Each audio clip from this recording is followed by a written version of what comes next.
Hello everyone, so if you want to set up an alarm on your Xiaomi 14T Pro, simply find your clock app right here, tap on it, make sure to choose your alarm section here at the bottom of the screen and now press on the plus.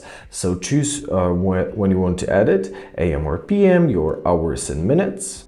Let's adjust something like this. You can choose a ringtone, so press on the ringtone, you can choose from the default ones, or you can set up your custom ringtone right here. However, let's go back. Also choose when to repeat it, so you can repeat it once daily from Monday to Friday or set up a custom days. For example, let's set up this alarm on a Monday, Tuesday and Wednesday. So choose your days and press OK. Let's go back.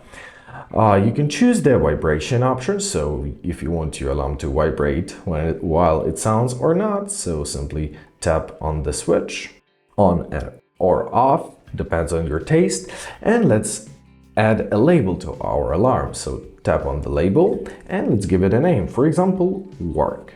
Press set, and when you're satisfied with your alarm, at the top right corner, simply tap on this tick and that's it. Now our alarm is activated. So if you want to deactivate it in this alarm menu, simply tap on the switch and press turn off this repeating alarm. If you want to delete your alarm, in this exact menu, give it a hold and press delete. And basically that's it. I hope this video is helpful. Thank you so much for watching and have a great day.